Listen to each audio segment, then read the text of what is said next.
de Kirchner o alguno de los gobernadores demás, entre todos puedan armar un solo equipo, digamos, como para ver el 2019 con algún tipo de expectativa mayor de la que hay hoy.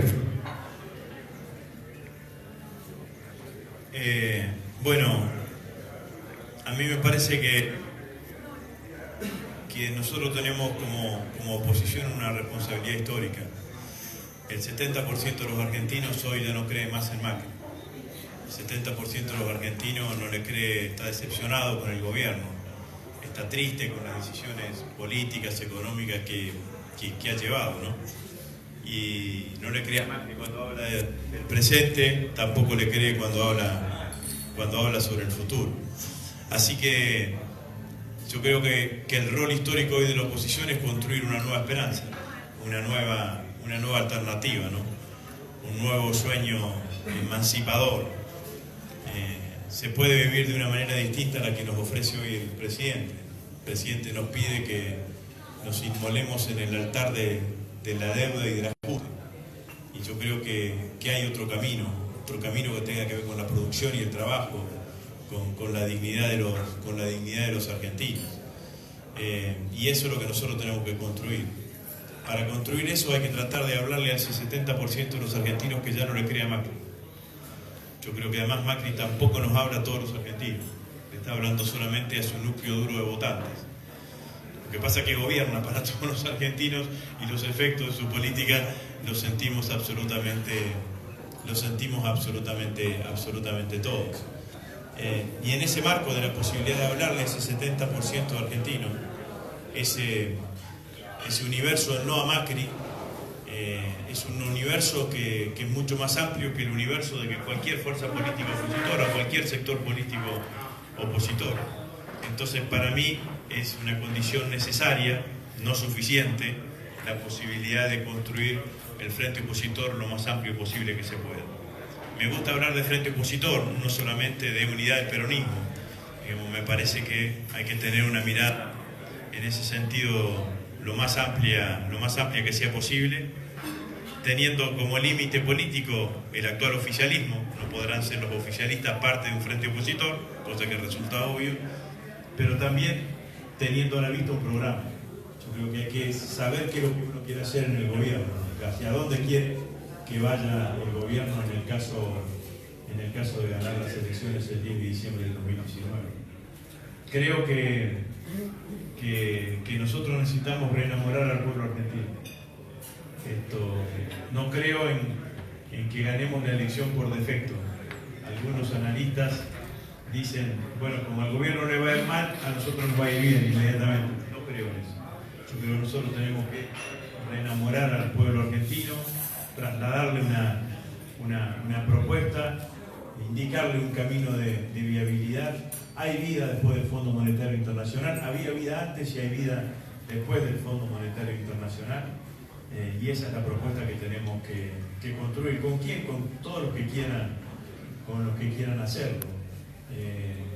Existen las PASO, que puede ser una herramienta virtuosa, bien utilizada, en donde las diferentes miradas opositoras puedan dirimir su propuesta, digamos, ¿no? su mirada, y después tratar de concurrir con la propuesta más amplia o que más convoque a todos los sectores de la oposición a las elecciones generales. Esa es mi idea, ¿no? Obviamente que para eso sería bueno que nos devuelvan el PJ. Tenemos un partido justicialista que está intervenido. Está el Partido Justicialista, los partidos que integran Unidad Ciudadana. Hay otros espacios políticos, y entre todos construir ese gran frente opositor.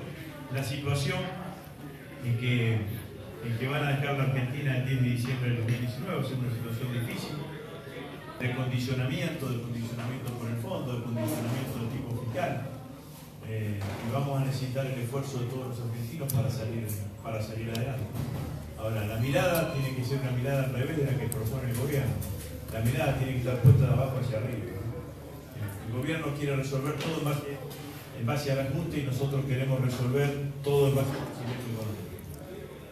problema fiscal, el problema de la balanza comercial se va a resolver en tanto y cuando en Argentina haya crecimiento económico. Si no hay crecimiento económico, eso es muy difícil. Para que haya crecimiento económico hay que mejorar los salarios, las jubilaciones, las pensiones, fortalecer esta cosa que ya no se habla más en Argentina, el consumo, el mercado interno.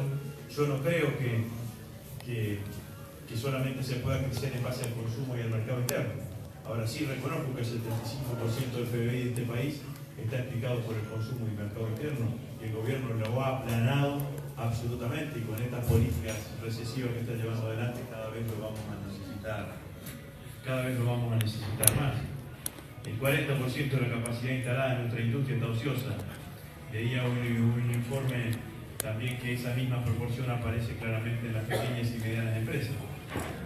Yo reivindico la inversión extranjera, no la endioso. Ahora digo claramente, lo que necesitamos es que la economía arranque para que los que ya invirtieron puedan poner a producir sus fábricas, sus máquinas, sus herramientas, para que la economía vuelva a crecer.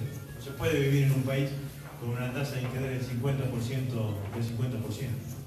Cuando estuvo hace 15 días el ministro Duchovne en la Cámara de Diputados, yo le pregunté si había algún otro país en el mundo que tuviese la tasa de interés más alta que la Argentina. Bueno, obviamente que contestó con lo que tenía al lado y después agachó la cabeza porque no hay. Pagamos la tasa de interés más alta del mundo, se paga acá en la Argentina. Cualquiera, esta es una tierra de productores, de empresarios, de emprendedores. Cualquiera sabe que no se puede conseguir capital de trabajo con esa tasa de interés. El sistema financiero estuvo hecho para favorecer el desarrollo productivo, para apuntar al desarrollo productivo. Acá resulta que el sistema financiero se chupa todos los recursos de la producción, y la producción prácticamente no tiene posibilidad de salida y de crecimiento. Así que, claro que hay que buscar esa posibilidad alternativa. Creo que es un imperativo histórico de nosotros como espacios políticos opositores, de devolverle la esperanza, de devolverle una sonrisa a los argentinos. ¿Usted cree, Agustín, que con esta estructura que hay, donde además de todo el pisoteo del Estado de Derecho, del encarcelamiento de un que ha avanzado, con la complicidad del Poder Judicial, estará en su programa una reforma de la Constitución? Porque con el posicionamiento del Fondo Internacional y con esta justicia, con esta estructura que tiene, ¿qué posibilidad tiene un gobernante de gobernar? No me entusiasme tanto.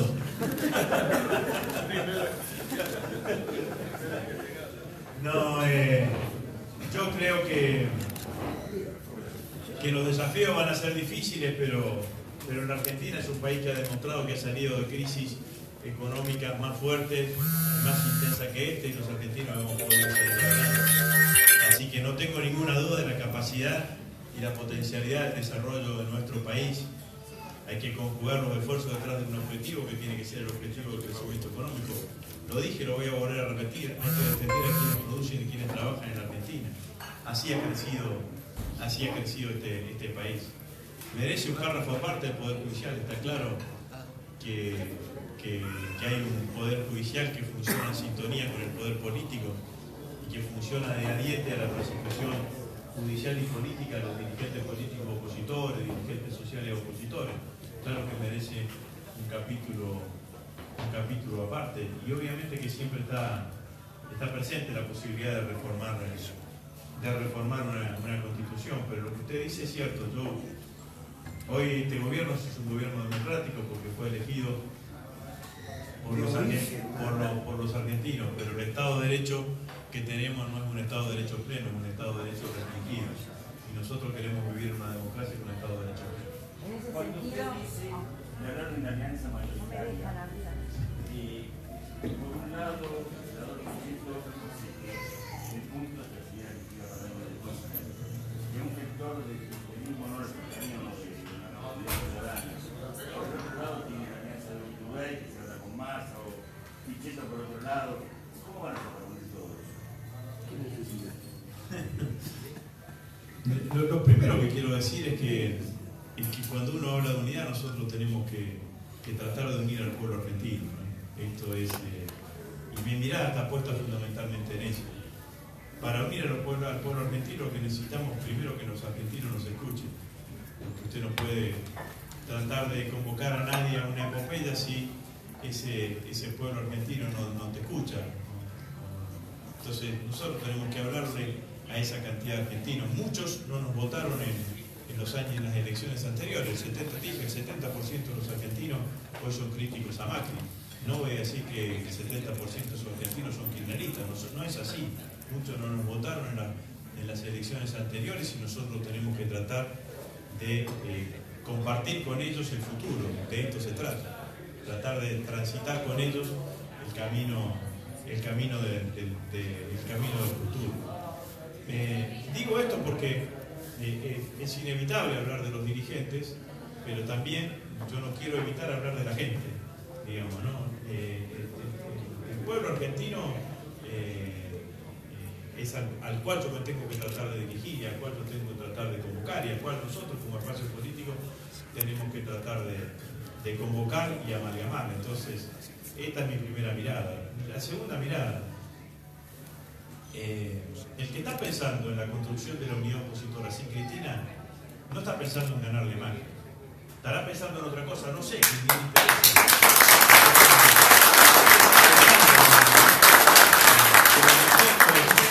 En ningún manual de la política del mundo está indicado que la oposición tenga que prescindir de su dirigente política más importante. Cristina tiene un liderazgo contundente y claro hacia el interior de la fuerza política opositora. Estarán mirando otro canal, estarán mirando otra cosa, responderán a otras estrategias. Ahora, estoy convencido que pensar en un escenario de gran frente opositor sin Cristina, independientemente del rol que decida jugar Cristina, es claramente no están pensando en construir una alternativa que gane las elecciones en el 2019, ¿no? Así que esta es mi mirada, digamos, ¿no? Nos sorprende cuando los mismos esos dirigentes se convierten en exégetas e intérpretes de Cristina, pero bueno, es parte del juego de la política. Diputado, el presidente Macri está hablando de las Fuerzas Armadas en seguridad interior. El presidente Macri está anunciando de alguna manera las Fuerzas Armadas nuevamente en seguridad interior. ¿Qué va a hacer el Congreso de la Nación con 3 diputados nacionales acá?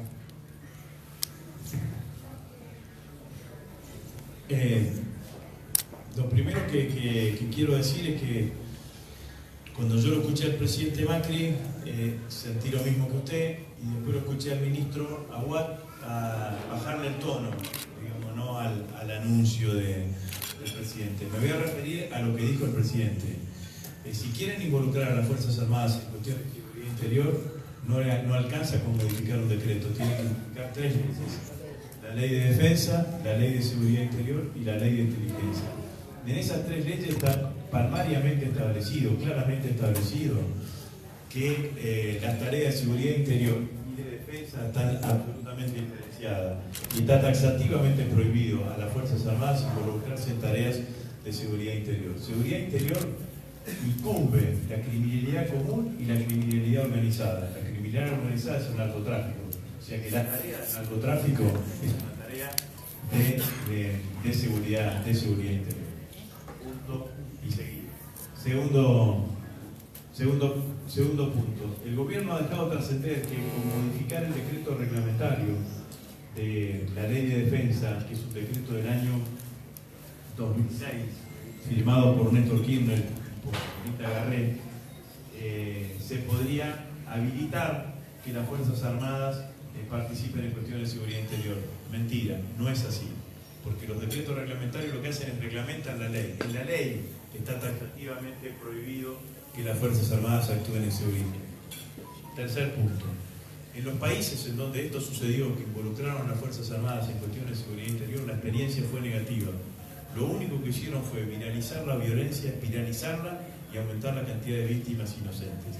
Países como México están retirando a las Fuerzas Armadas del combate contra el narcotráfico y poniendo en primera fila de ese combate a las agencias de seguridad. Además, en la Argentina tiene una multiplicidad de agencias de seguridad. La Argentina no solamente tiene las policías provinciales, sino que tiene 4 agencias federales: Policía Federal, Gendarmería, Prefectura y Policía de Seguridad Aeroportuaria. 2 de ellas militarizadas, porque nacieron de las Fuerzas Armadas: Gendarmería del Ejército y Prefectura de la Marina, de la Armada. Así que la Argentina tiene una multiplicidad de agencias como para abordar tranquilamente la cuestión de la inseguridad y de la criminalidad, sin necesidad de involucrar a las Fuerzas Armadas. Otro punto más, me genera preocupación y preocupación en serio, digamos, ¿no?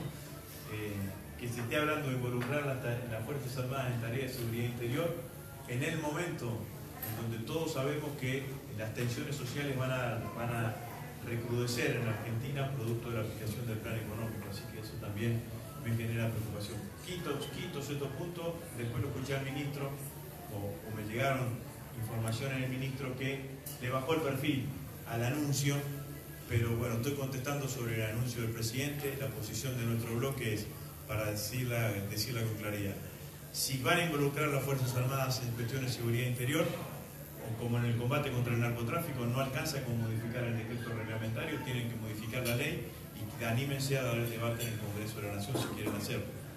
Quiero decir como último, esas leyes son leyes piramidales de nuestra democracia. Fueron leyes que se consensuaron en la década del 80 y en la década del 90 de manera tal y que fueron aprobadas por la mayoría casi unánimemente por toda la fuerza política. Entonces estaríamos desarmando uno de los pactos fundacionales de nuestra democracia. Diputado, siguiente pregunta. Tanto usted como el colega señalaban esta cuestión que tiene que ver con el Fondo Monetario Internacional.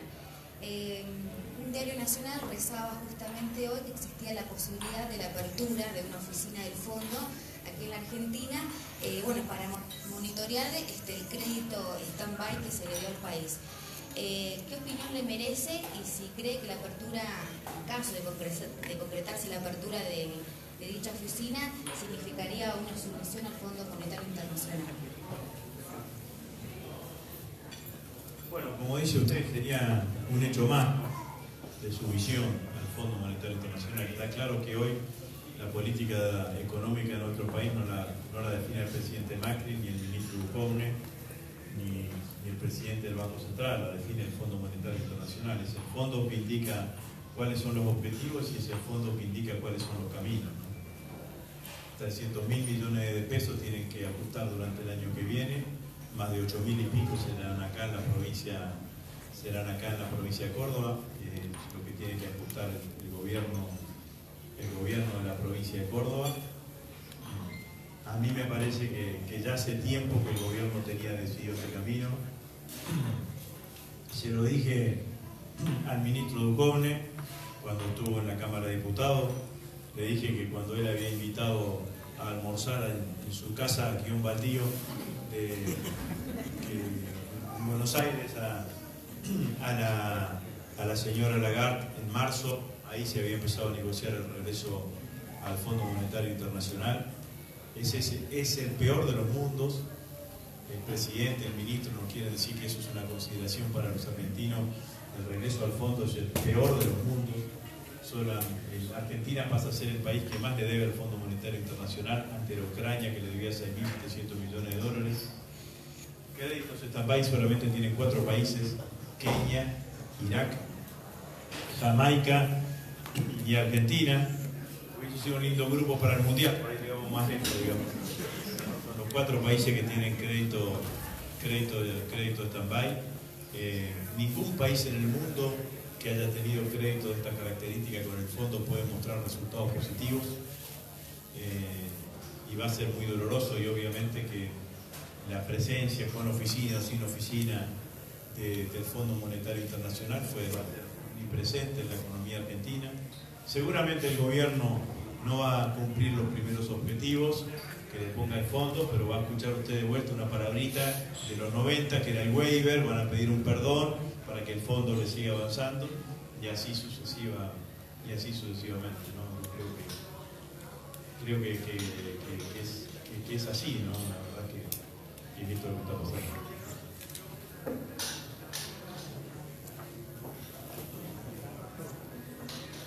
Diputado, usted decía recién, hablaba del 70% de la gente que muestra una disconformidad con las decisiones del gobierno actual, y habló recién, usó la palabra renovar a esta gente y ir en busca de ese voto. Digo, y en ese marco usted nombró las elecciones PASO como una herramienta. Digo, nosotros sabemos que en los últimos años las elecciones PASO se han transformado en una gran encuesta. No en todos los casos llevaron candidatos para poder medirlos. Digo, ¿de qué va a depender de que esto ocurra y que no se vuelva a dar como se ha dado en las últimas elecciones, donde se presentaron candidatos únicos en las listas?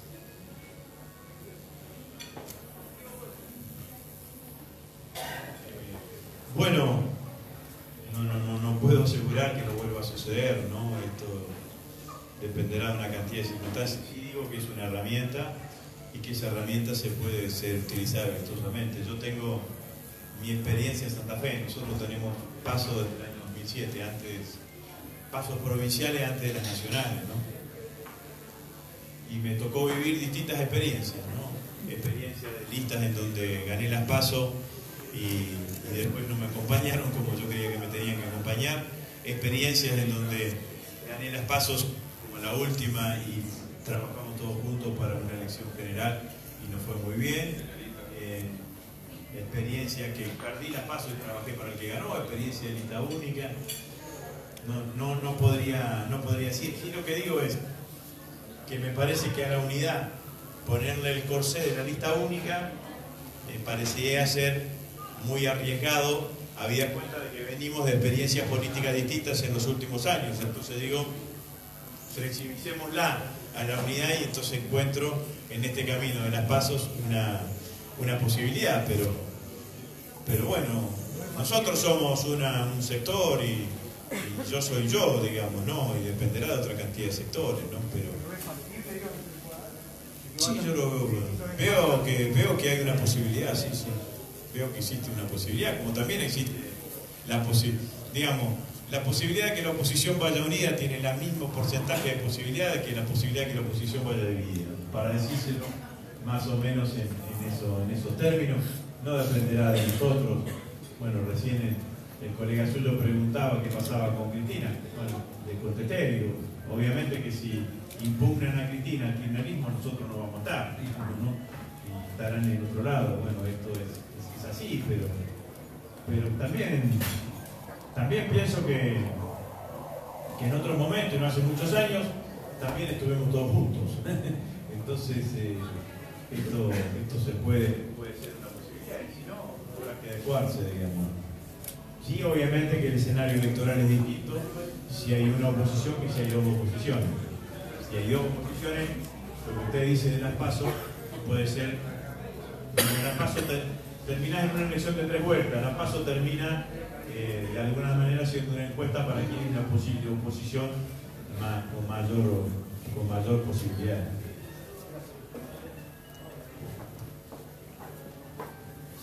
En esta flexibilidad de la oposición o del armado, ¿cómo sería eso en la provincia de Córdoba? ¿Cómo lo ven?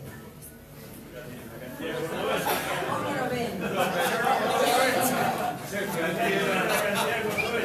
flexibilidad de la unidad, ¿qué podría incluir? ¿Cómo sería la construcción cordobesa? Mira, tenía que ser mujer para animarme a asumir esta responsabilidad de hablar sobre este tema. Mira, lo venimos diciendo casi en coincidencia. La verdad que el gobierno de la provincia nos lo pone muy complicado para pensar en cualquier tipo de construcción de unidad, porque ha sido el principal aliado del gobierno nacional desde que asumía Macri. De hecho, inclusive, muchos de nosotros tenemos la sensación de que han trabajado para que Macri ganara la presidencial en la provincia de Córdoba. Incluso lo hemos hablado con Cristina, que ella también lo ve más o menos de esta manera, ¿no? Nosotros lo que creemos es que podemos trabajar en un frente amplio que que contempla diferentes sectores del peronismo, del progresismo, pero no puntualmente. En este momento tenemos ninguna posibilidad de tener una alianza con el gobernador de la provincia, salvo que de verdad revea su posicionamiento y entienda la situación que está pasando también en nuestra provincia, porque la provincia de Córdoba no está aislada en términos económicos con lo que está sucediendo en el resto del país. Hoy estuvimos reunidos con una serie de empresarios de esta zona y la verdad que la situación que tienen es una situación crítica. La situación del trabajo en la provincia de Córdoba es crítica. Estamos en el podio de las 3 provincias que más niños, niñas y adolescentes tienen en situación de pobreza extrema. Así que nosotros con esa mirada que tiene el gobernador sobre las políticas nacionales y con esa alianza estratégica que tiene con el presidente de la Nación, la verdad que no vemos ningún atisbo de posibilidad de construir un consenso electoral con ellos. Primero hacer la aclaración que me ponen como APIME. Soy presidente de APIME, pero soy miembro de la dirección del Partido Solidario, que es integrante de Córdoba Ciudadana, Unidad Ciudadana a nivel nacional. Y apoyar lo que decía Gaby, nosotros somos la expresión de la fuerza alternativa en la provincia, que en las últimas elecciones expresó una parte importante del electorado, y nuestra aspiración es en las elecciones provinciales ofrecer una alternativa a los cordobeses. El diputado Agustín Rossi lo decía claramente, las elecciones están en 2 modelos y acá nosotros hemos decidido por un modelo nacional, popular, democrático, que está en el kirchnerismo. Nosotros somos los representantes de esa fuerza en Córdoba y tenemos el deber de construir una alternativa. En esa alternativa estamos trabajando, por eso van a ver a nuestros diputados nacionales o legisladores apoyando las luchas sociales, que son muchas. En nuestra provincia se están conculcando derechos, se vuelve a hablar de privatizaciones. Por lo tanto, nosotros somos la fuerza del otro modelo socioeconómico y los cordobeses no somos distintos a esto. Vamos a hacer todo el esfuerzo para que haya una alternativa con amplitud, pero respetando nuestro origen y nuestra pertenencia kirchnerista, que es Unidad Ciudadana.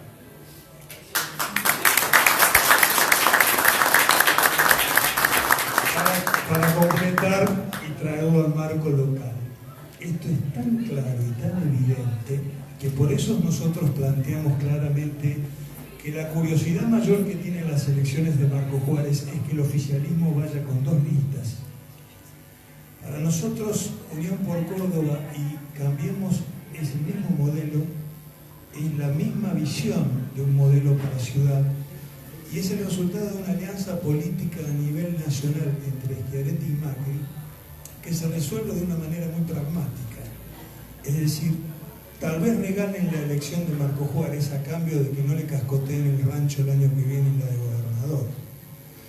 Es muy fácil para quienes estamos aquí, y en el caso mío personal, salir a golpear una puerta de un vecino y preguntarle cómo está, cuál es su situación y como contribuyente, cómo siente que la política lo apoya, porque mis diputados y mis senadores son presentables en sociedad. Ninguno es responsable del voto al blanqueo, del voto al acuerdo con el fondo, del voto para bajar las jubilaciones, del voto para los tarifazos. Son absolutamente leales, no solamente con la convicción, sino con la promesa de que con lo cual la única alternativa opositora a este modelo prenegociado y que solo se entiende en Marco Juárez por discusiones estrictamente personales, porque ya lo había planteado en el 2014 el exgobernador José Manuel de la Sota, que dijo en esa oportunidad de la Sota: si Henry de la Rosa, el padre del actual candidato a intendente, estuviera vivo, esa división no existiría. Es decir, Cambiemos, PRO y Unión por Córdoba era todo, junto a la Unión Vecinal, un mismo proyecto político en la ciudad. Con lo cual, la única alternativa de hablar en serio de política, cuando la política es la herramienta que le cambia la vida al vecino, es esta alternativa, que no solo busca el voto por obtener un cargo, busca el voto por dignificar a la persona y al vecino de una comunidad como esta, en donde, entre otras cosas, como recién claramente Gabriela, venimos de una reunión en el parque industrial y hemos estado días atrás en la fábrica Sidney visualizando de cerca esta problemática. No he escuchado a ningún candidato a intendente hablar de los próximos 15, 20, 30 años de la estructura productiva y social de Marcos Juárez. La pyme y la empresa familiar están en una crisis de sucesión generacional donde no podemos definir que los próximos años esas empresas queden en manos de las familias tradicionales de esta ciudad.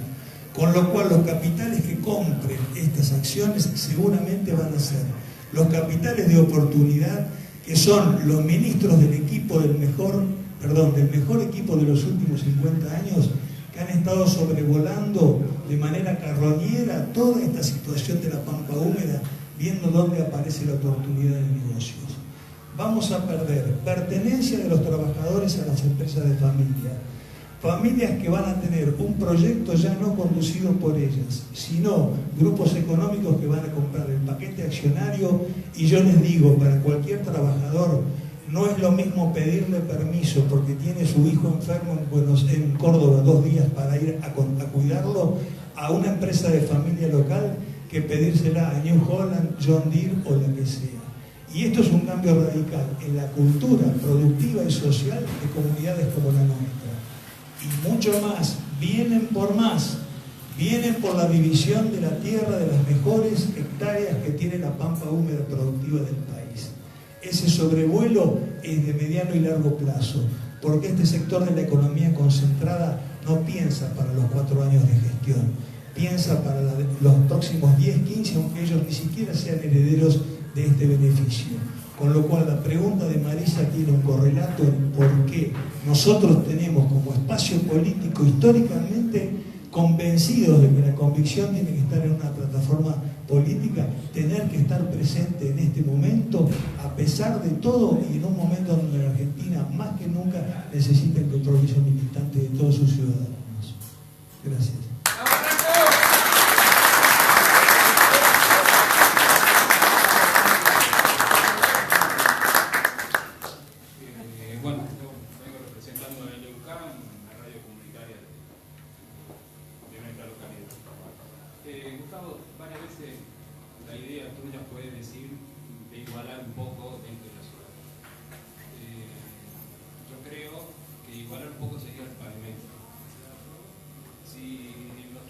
años de democracia sacamos la cantidad de cuadras que se hizo en nuestras localidades de pavimento, sacamos la circunvalación, es insignificante. Prácticamente no se hizo cuadra de pavimento. Me gustaría saber si podría ser prioridad para vos, si sos intendente, si es prioridad para vos, ¿cómo lo podrías hacer para que sea? En sentido monetario, ¿cómo lo podrías hacer? Porque igual a mucho. Ir a la escuela con los zapatos sucios, no hay sucios, igual a mucho.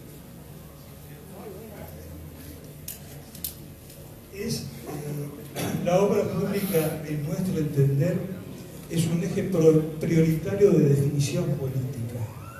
Es decir, la obra pública de por sí ha sido la moneda de cambio constante con el cual se han disputado las distintas elecciones y los últimos intendentes. Hoy el presupuesto municipal está absolutamente inflado por plata que va a venir de la nación en un tema tan sensible como la vivienda, en donde tienen involucrado a un montón de familias que están pendientes de saber si le van a poder terminar su casa, en qué condiciones edilicias van a estar esas casas terminadas, y finalmente si el intendente que tiene la responsabilidad actual de terminar ese proyecto lo va a poder cumplir, negando de que la restricción de la obra pública lo va a afectar. Del mismo modo, la tercera parte del presupuesto municipal está calzado con el aporte de la provincia. Una provincia que le llevó 4 administraciones, 2 firmas de Schiaretti y 2 firmas de la Sota para poder terminar un Zoom. Lo que hicieron del otro lado de la vía es un Zoom. Un Zoom es un salón de uso múltiples, que aquí se lo caratuló como la insignia de los últimos 100 años de acción política en materia de obra pública de la provincia, donde además de las deficiencias constructivas, la mejor solución que encontraron para ponerlo en funcionamiento antes de las elecciones es techarlo con un techo de chapa, como hacía mi abuelo en el campo hace 90 años atrás. Lejos de asumir técnica y políticamente la negligencia y el error de esa obra pública, hoy lo tenemos poniendo corro, pintura y margaritas y flores para la inauguración de los candidatos de Unión por Córdoba antes de las elecciones. El pavimento sí es una carga, como el cordón cuneta sí es una carga, como la iluminación sí es una carga. Para el vecino que se va a ver beneficiado por las obras, está directamente vinculado con la capacidad que le genera su condición de laburante, de comerciante, de autónomo, de generar un recurso para pagar esa obra. La beneficencia como tal no existe salvo que sea estratégica. Si nosotros consideramos que la Villa Argentina tiene que estar unida con el barrio Lavalle y con el Panal por dos avenidas estratégicas, lo vamos a pavimentar nosotros. Y el costo será prorrateado entre los vecinos en la medida que puedan ser pagados. Pero hoy están utilizando fondos de programas Habitat de plata nacional que están destinados a poner calidad de vida en las villas periféricas para darle valor inmobiliario a los terrenos que están al lado del barrio Cruz. Terrenos que valían $5.000, hoy van a valer $70.000. Cuando ese cordón cuneta tendría que haber estado saneando la calidad de vida de la gente que vos decís que se ensucia los zapatos todos los días que tiene que salir al barrio. Entonces, la obra pública medida en metro cúbico de cemento y por cuadra no tiene valor si no tiene impacto social en la calidad de vida de manera tal que el vecino se sienta que el Estado está al lado de él resolviendo una cuestión fundamental, que es su calidad de vida en función de un ciudadano común. Ese es el objetivo.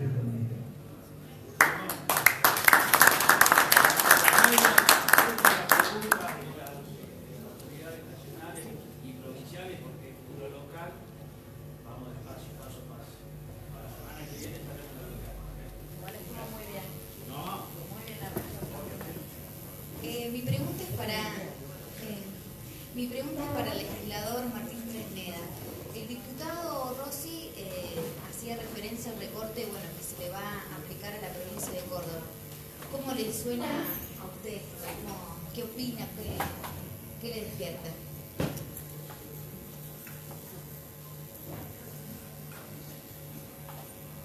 Sería muy buena pregunta para Juan Schiaretti, ¿no? Para nosotros es una contradicción que la va a tener que superar el propio gobierno.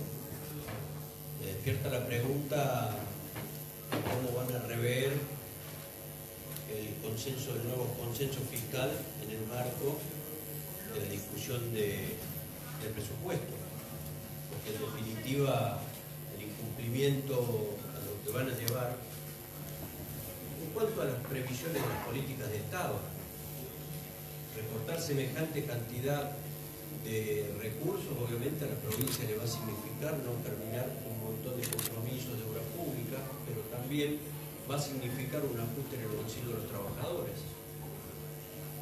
Este objetivo que ha planteado el presidente, que invitó a las provincias y que estas provincias acompañó y han decidido acompañar ese programa financiero, es tratar de lograr un equilibrio fiscal cuya posibilidad de blindar el bolsillo de los trabajadores de todos los cordobeses es imposible.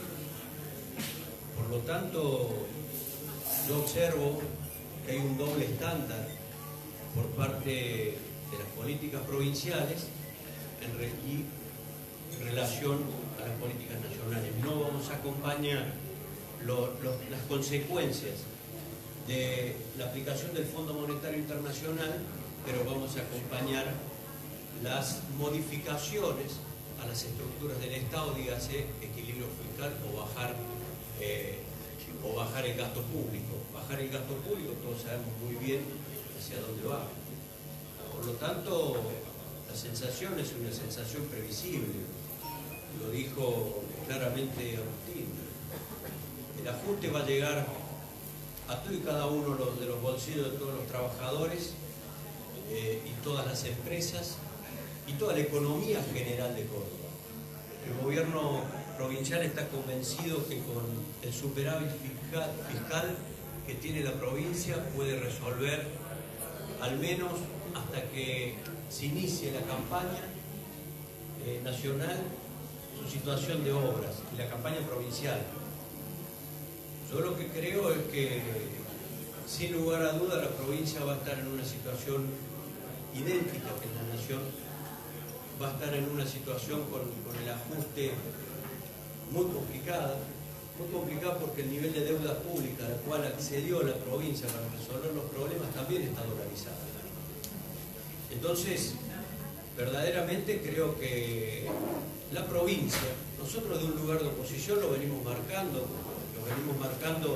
desde nuestro bloque en cuanto a los votos en contra, o sea, no acompañar determinadas decisiones del gobierno de la provincia, básicamente que tienen que ver con no solamente consenso fiscal, sino este consenso político, y que ahora en la nueva incorporación de quienes van a tomar las decisiones, que es el Fondo Monetario Internacional, también lo advertimos.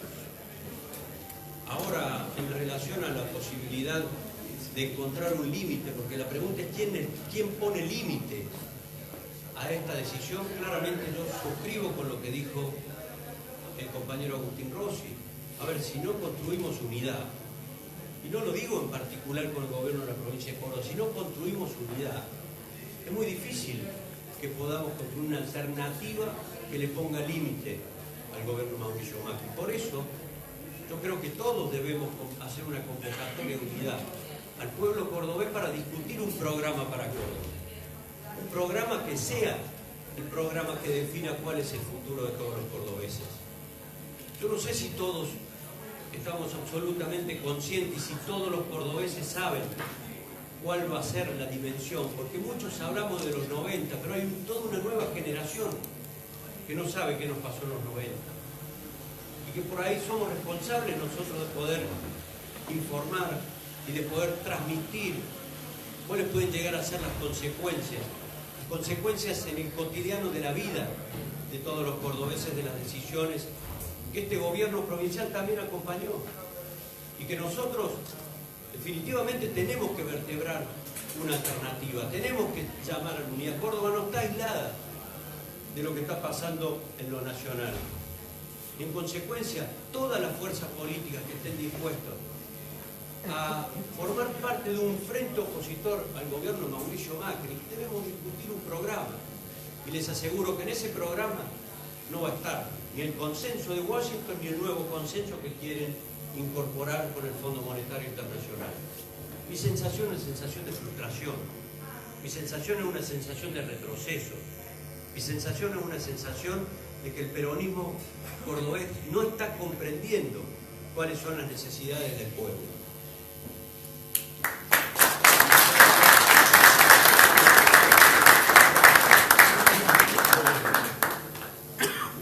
¿Qué fue lo que sucedió con el submarino argentino?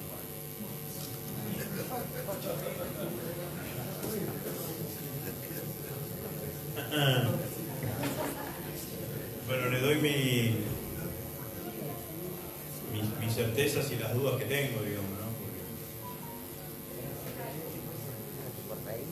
Y le digo que a mí me cuesta hablar del tema, y pocas veces he hablado del tema porque conozco, no hace mucho que dejé de ser ministro de Defensa, ¿no? He estado en varias oportunidades en esa base de submarino en Mar del Plata.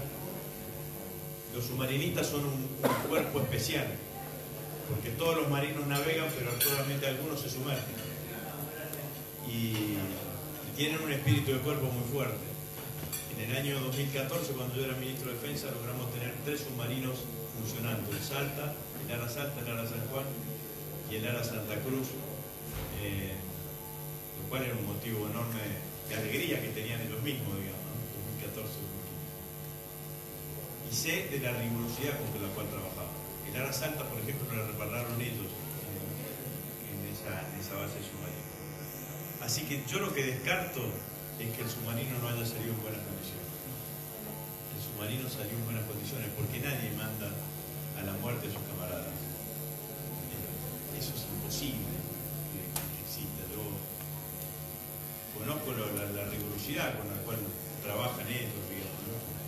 Más en una misión que no era una misión estratégica, digamos, era tener horas de navegación, por sobre todas las cosas. Así que mi primera mirada es que el submarino salió en buenas condiciones. De Mar del Plata a Ushuaia.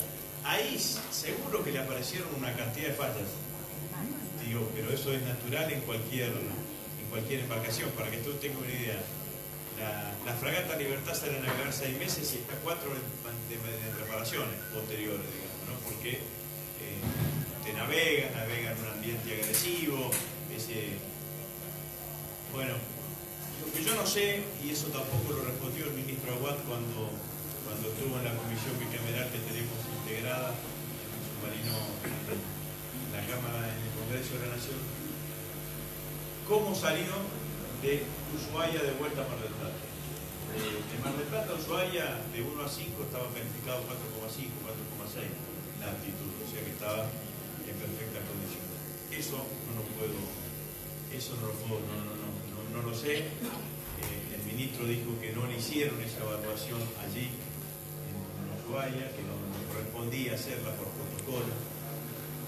Y después hay que ver realmente que todas las comunicaciones que existieron en el momento en que se detecta la falla, el comandante informa la falla, va hacia arriba, emerge, después producto de la tormenta se sumerge nuevamente. Ahí hay que tratar de desatar qué es lo que realmente pasó.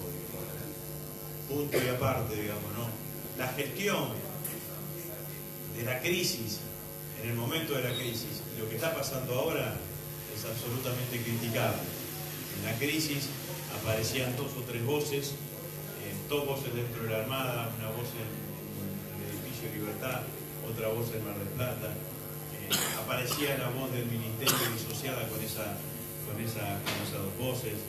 A mí me parece que el ministro se tendría que haber instalado en Mar del Plata en todo el momento más intenso de la búsqueda. No lo hicieron. Hoy lo que está pasando es, primero, el ministro apoya la decisión del jefe de la Armada para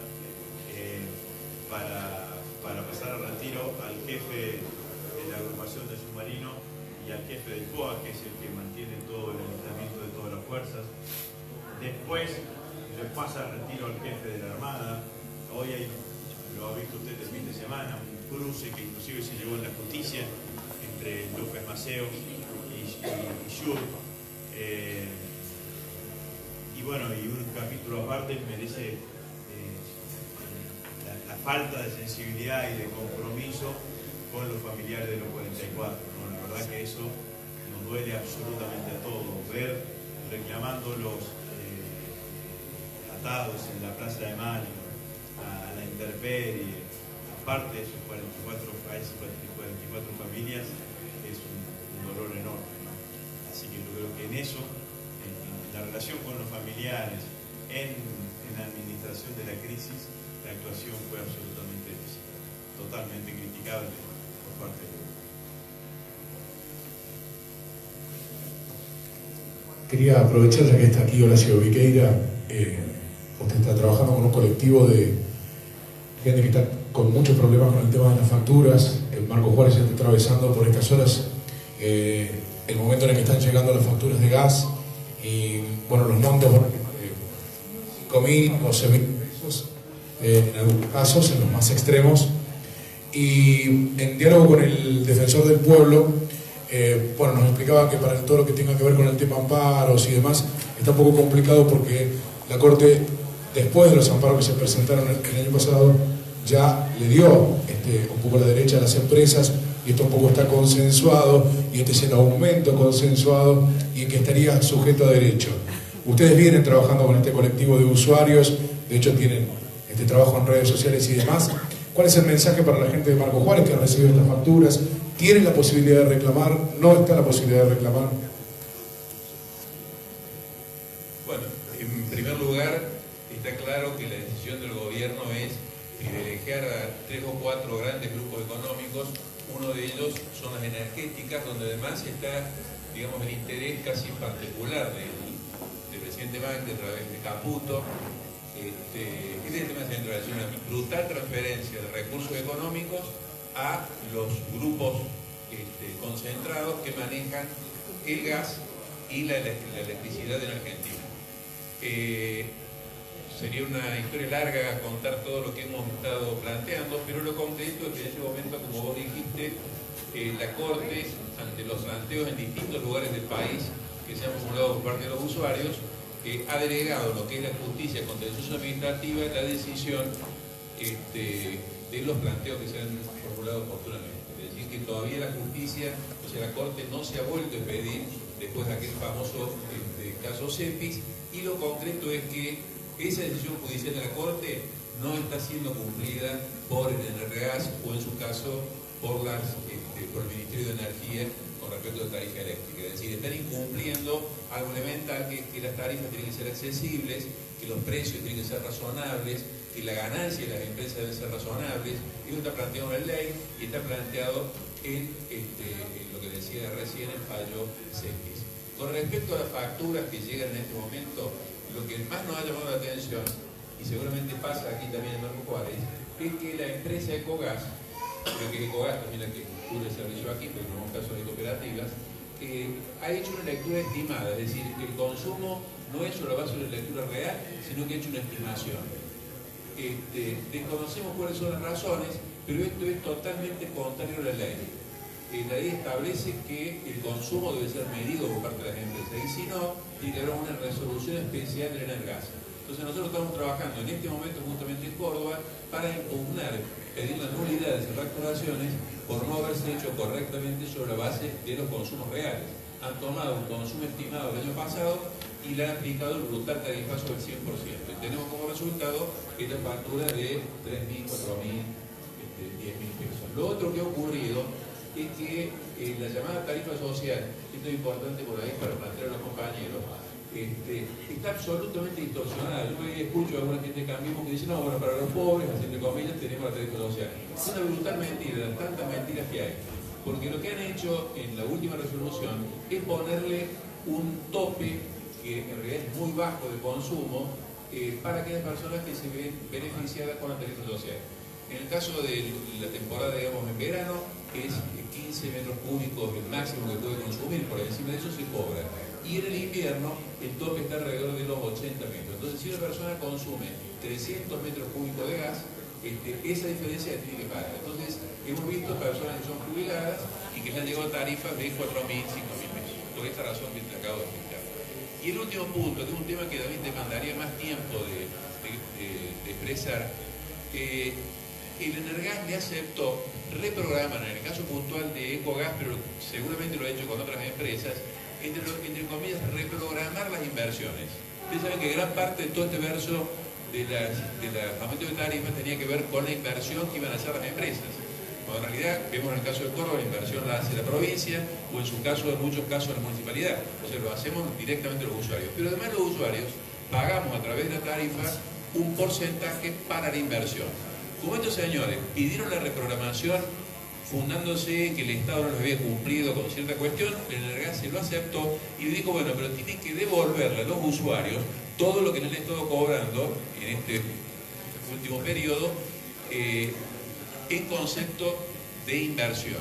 Esto tampoco ha sido devuelto. Entonces, nosotros en torno a estos tres temas le hemos planteado, estamos trabajando en este momento a través de Ciudadanos con el Tarifazo en la ciudad de Córdoba y en muchos lugares de la provincia, con este planteo de que la facturación esta que se ha hecho sin la lectura real es absolutamente nula.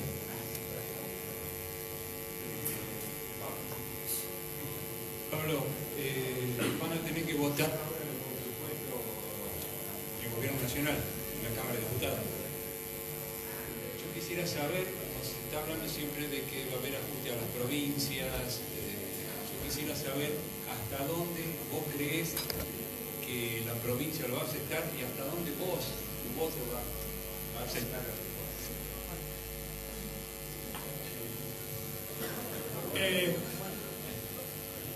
Me parece que yo creo que es un momento clave en el Congreso la discusión del presupuesto, porque el presupuesto para el año 2019 va a incluir todos los recortes que se tienen acordados con el Fondo Monetario. Por lo tanto, vamos a ver quiénes son los que van a acompañar el ajuste y las medidas del Fondo Monetario y quién no. Yo creo que va a ser un momento muy importante para ver quiénes son los que verdaderamente están del lado de la oposición y quiénes juegan a favor del gobierno, porque primero le validaron el hecho de que no se discutiera, ¿no? Los préstamos del Fondo Monetario todos préstamos internacionales tienen que ser discutidos en el Congreso.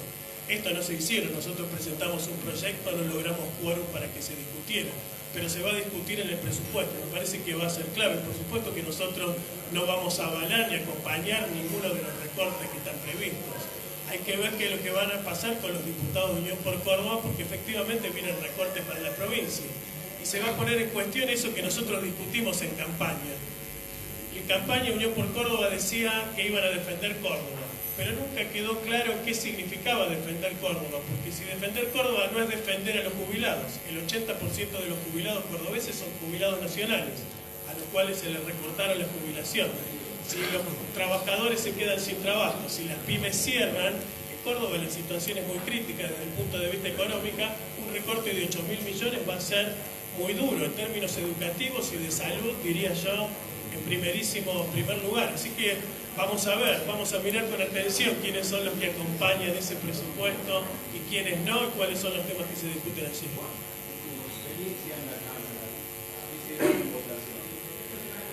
Mi experiencia en la Cámara dice que si hay movilización social en las calles reclamando contra el ajuste, a los diputados se nos mejoran muchísimo las posibilidades de conseguir los acuerdos necesarios para evitar esos recortes. Lo vimos con los recortes a las jubilaciones, lo vimos con los tarifazos, lo vimos con la reforma laboral. Por eso es clave que en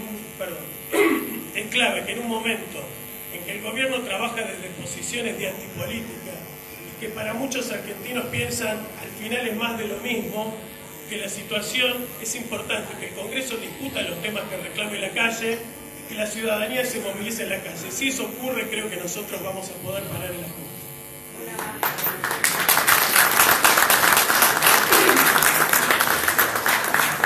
Diputada Rossi, en el Congreso se estaría analizando alguna posibilidad de ver la responsabilidad política de la gobernadora Virardo en el asunto de los aportantes truchos.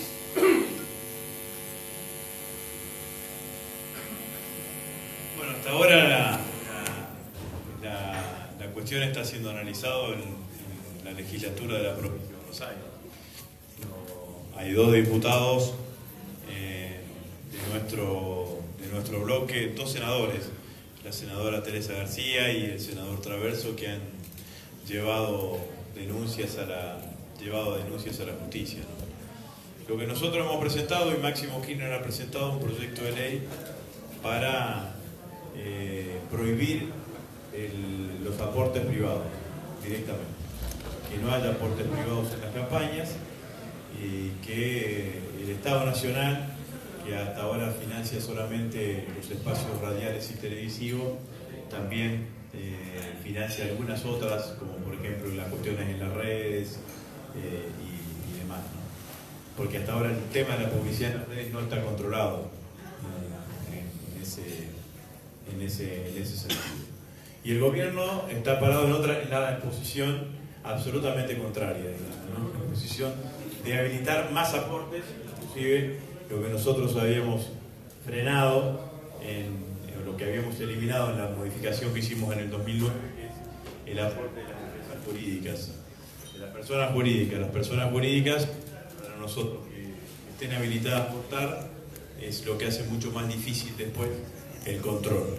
Digamos, ¿no? Acá son todas personas físicas, Lo que sí yo creo que la gobernadora tiene que explicar es de dónde está, quién puso la plata. Digamos, ¿no? Porque independientemente que hay sustracción de identidad, independientemente que hay otra cantidad de delitos, el delito más grave para mí es quién es el que puso la plata, porque si esa plata no la pusieron los aportantes, ¿de dónde salió la plata? ¿No? Hay un diputado, un ex candidato en Vicente de Ituzaingó, Marasco, que ha dicho que él iba a buscar la plata a Vicente López, que era el intendente Jorge Macri, que le había comentado que eran laboratorios u otras cosas. Bueno, entonces me parece que esto es lo que quede claro, cuáles eran las u otras cosas, cuál es la situación claramente de esto, ¿no? Así que eso es lo que nosotros queremos, que se investigue y que investigue la justicia, ¿no? Y bueno, esto es fundamentalmente. La última de mi parte, Rosy, un mensaje con la gente de Marcual con respecto al equipo de trabajo que se encontró en la historia de hoy, a la experiencia, se está publicitando y el candidato que tiene hoy para el ciudadano. Bueno, empiezo por nuestro candidato, es un candidato que ha mostrado estas 2 o 3 respuestas que ha dado acá y lo que he visualizado en la visita que hicimos recién y las reuniones con empresarios, un amplio conocimiento de la ciudad y con una clara idea de qué es lo que se tiene que hacer aquí en Marcos Juárez. Así que bueno, todo nuestro apoyo y toda nuestra expectativa de hacer una muy buena elección aquí en la localidad, ¿no? En segundo lugar, bueno, recién estuvimos en una empresa, estuvimos reunidos con empresarios. La situación es una situación que se repite a lo largo y ancho de todo el país, fundamentalmente el alza de los costos productivos que tienen que ver con las tarifas, en algunos casos con las importaciones por insumos claramente dolarizados, y por el otro lado la baja de la venta, ¿no? La baja de ventas y la baja de consumo, eso convierte en un cóctel explosivo. Yo simplemente lo que tengo para decir es que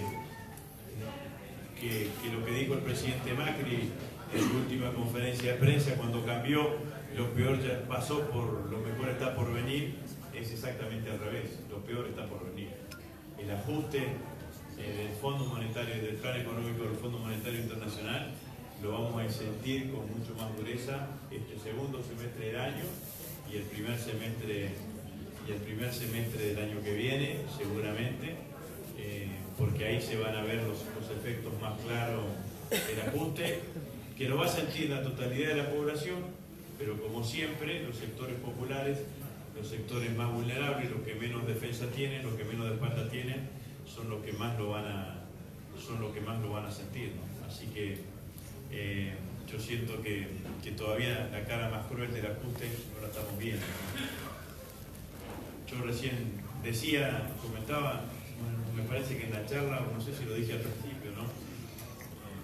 Digo que la semana pasada conocimos, además de la conferencia de prensa del presidente, conocimos los datos de inflación, 3,7%, vamos a tener una inflación de alrededor del 35% este año. Dentro de esos datos de inflación, 5,2% fue en alimentos, en el caso de las pastas casi aumentaron el 100%.